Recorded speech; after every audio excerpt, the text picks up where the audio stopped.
everybody, and welcome back to Mathmagicians.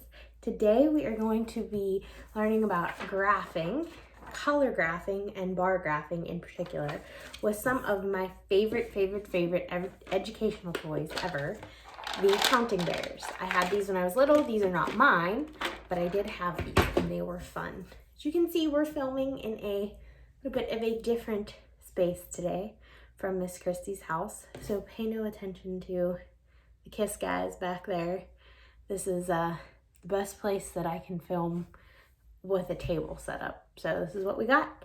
So just pay no attention to that back there. So anyway, today, got a printable for this if you don't have counting bears. So what you will need to do, you will need the printable anyway. I don't remember where I got it from, but I know that I have it linked. And it comes with the bar graph with the red, yellow, green, and blue along the bottom. It comes with a spinner that you can cut out, and in the end, I'm not gonna use it as a spinner. I'm just gonna use it, I'm gonna toss something onto it. You can put a spinner here in the middle, but I don't have the little arrow that you can do to make the spinner. And it sounded too complicated to try to make it with cardboard and a brad, and so I'm just gonna throw a different colored counting bear onto it. And then if you don't have counting bears, it also comes with ones that you can print out. So I'm gonna be using the real red, yellow, green, and blue counting bears. But if you don't have them and you still wanna do this at home, the printable comes with them as well. So what I'm gonna do, I'm gonna stand up and I'm gonna angle this downward. So you have your color graph, and we're not using these guys, I'm using these today. So, and what you're gonna do, if you can play this by yourself or you can play it with a friend.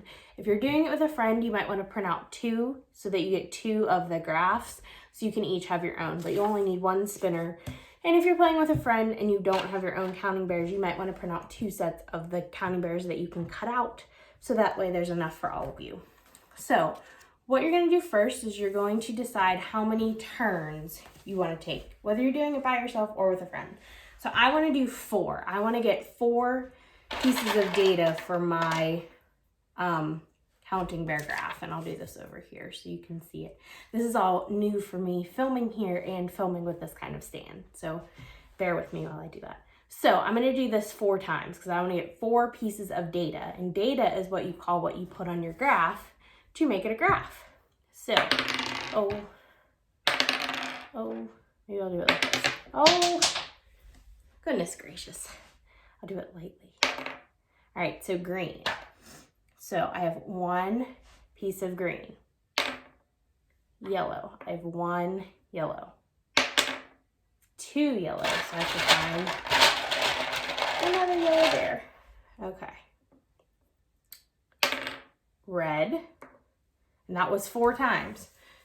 So to look at my graph, this is showing us the data that we got from our experiment. So we did this 4 times. We got 1 green, 2 yellow, and 1 red. And this is showing you in a graph everything that happened. If you are learning about making predictions in math as well, you can also do that with this project. So you could say, I'm gonna do this 4 times. I predict that I'm gonna get 3 blues and 1 red. And then you can do it and see if that happens. So let's try that. I will say I think I'm gonna get 3 blues and 1 red. So, this was not my best idea, but, oh, it's on the middle. Okay, 1 red. So far, my prediction is correct. Oh, that's a green. That's in the middle. 1 yellow.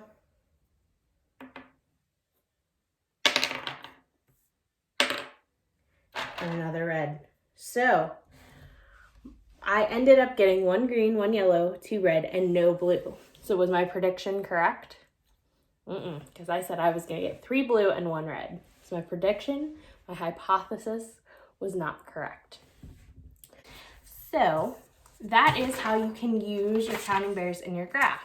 So what graphing does is it teaches you all about making hypothesis or making educated guesses, learning about probability, which is making that guess and seeing how possible it is. So if we have 1, 2, 5, 6, 7 spaces for each one, that means there are 28 spaces total on the board.